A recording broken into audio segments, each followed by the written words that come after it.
एक जंगल के बाहर एक बहुत पुराना महल था। उस महल में एक जादूगर रहता था। जादूगर बहुत शैतान था। उसके पास एक चील थी जिसका पैर वह बांध कर रखता था। एक दिन वह चील उड़ती हुई जंगल में आ जाती है।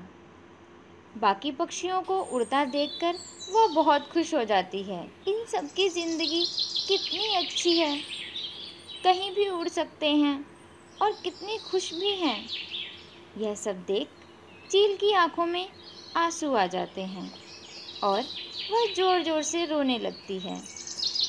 चील के गिरते हुए आंसू नीचे जाकर जंगल में दीनानाथ के ऊपर गिरते हैं।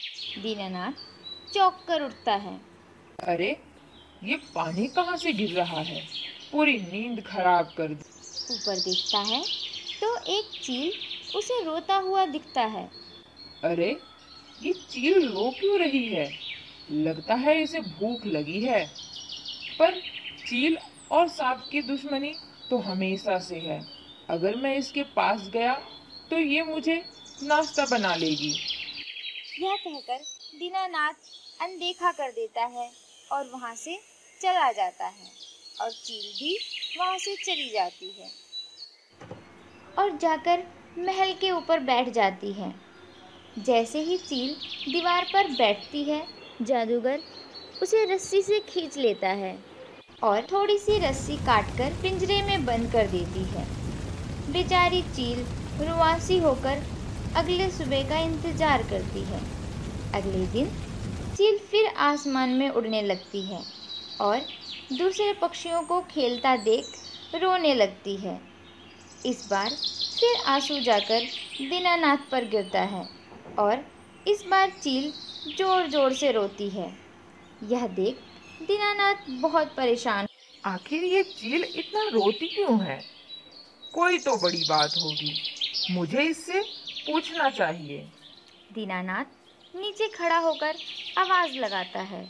ओ चील, तुम्हें इतने समय से देख रहा हूँ। तुम इतना रोती क्यों हो? तुम्हें क्या तकलीफ है? पर तुम कौन हो? तुम मेरा दर्द क्यों पूछ रहे हो? मैं नाग हूँ। मेरा नाम दीनानाथ है। और वह नाग रूप में आ जाता है। क्या क्या तुम नाग होकर मुझसे बात क्यों कर रहे हो? तुम्हें डर नहीं लगता? डर? कैसा डर? अगर मैं तुम पर आक्रमण कर दूं तो? तुम्हें मार दूं तो?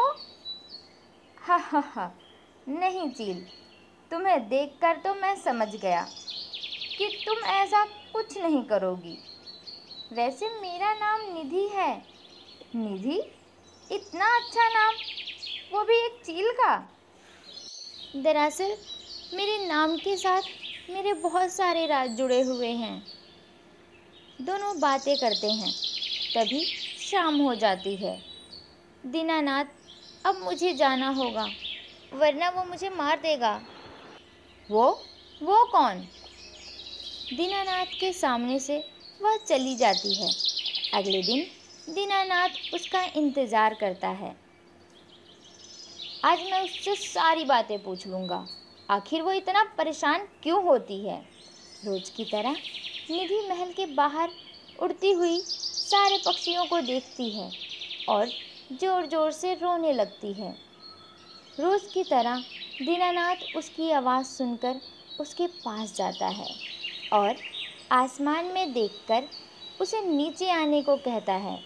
निधि, तुम यहाँ आओ, पेड़ पर बैठ जाओ, हम दोनों आराम से बातें करेंगे। नहीं, मैं ऐसा नहीं कर सकती, मैं बहुत मजबूर हूँ। मजबूर? कैसा मजबूर? क्या हुआ है, मुझे बताओ। अब तो हम अच्छे दोस्त बन गए हैं। निधि अपने पाँव पर बंधी रस्सी दिखाती है। ये क्या है? ये रस्सी कैसी? नीचे आओ, मैं खोल देता हूँ। नहीं, ये ऐसी वैसी रस्सी नहीं है। अगर ये मेरे पाँव से खुल गई तो वो मुझे मार डालेगा। वो कौन? कौन मार डालेगा तुम्हें निधि?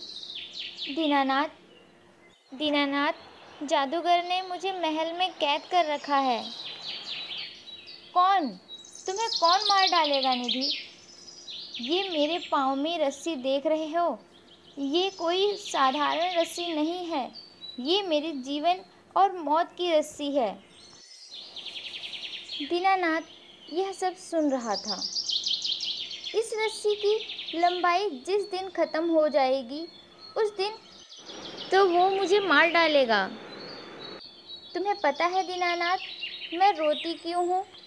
यहाँ आसपास इन पक्षियों को देख रहे हो? ये पक्षी जंगल में उस पार भी जा सकते हैं और मैं तो जितनी लंबी रस्सी है उतनी ही दूरी तक जा सकती हूँ और फिर रोने लगती है। निधि, तुम रोना बंद करो, मुझे पूरी बात बताओ। मैं रोज़ महल से बाहर आती हूँ और जब मैं महल में वापस जाती हूँ तो जादूगर मेरे पाँव के बंधी रस्सी में से थोड़ी सी रस्सी काट कर उसे छोटी कर देता है और मुझे पिंजरे में बंद कर देता है। पर वो ऐसा क्यों करता है? क्योंकि वो मुझे तड़पा सके और मुझे मार सके। जिस दिन यह रस्सी एक पंख जितनी बचेगी उस दिन वह मुझे मारकर मेरा खून पीकर जवान हो जाएगा। निधि, मैं एक नाग हूँ। मैं तुम्हारे पैर की रस्सी खोल देता हूँ जिससे तुम उड़कर दूर चले जाना। इतना आसान नहीं है दीनानाथ, मैं कोई मामूली चील नहीं हूँ। दीनानाथ यह सारी बातें ध्यान से सुन रहा था। मेरा नाम निधि है। मेरे बाबा पड़ोस के राजा हैं और मैं उनकी सबसे छोटी बेटी हूँ। मेरी सुंदरता और कौशलता के चर्चे दूर दूर तक होते थे और धीरे धीरे मेरे लिए शादी के ढेर सारे प्रस्ताव आने लगे। क्या तुम इंसान हो? तो फिर ये चील के रूप में कैसे? ये बात बहुत पहले की है। एक दिन महल में मुझसे शादी करने के लिए एक लड़का आया। असल में वो कोई लड़का नहीं था, वह एक बूढ़ा जादूगर था। सबने उसे देखकर उसका बहुत मजाक बनाया। बूढ़े जादूगर, तुम मेरी सुंदर बेटी से शादी करना चाहते हो? चले जाओ यहाँ से, वरना मैं तुम्हारा सर कलम करवा दूंगा। घमंडी राजा, तुझे अपनी बेटी की सुंदरता का इतना घमंड है?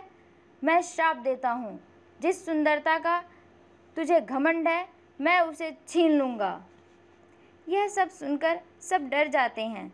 बूढ़े जादूगर से माफ़ी मांगते हैं, पर वह वहाँ से गुस्से में निकल जाता है। महाराज, यह हमारी निधि को कुछ करेगा तो नहीं? नहीं, मैं अपनी बेटी को कुछ नहीं होने दूंगा।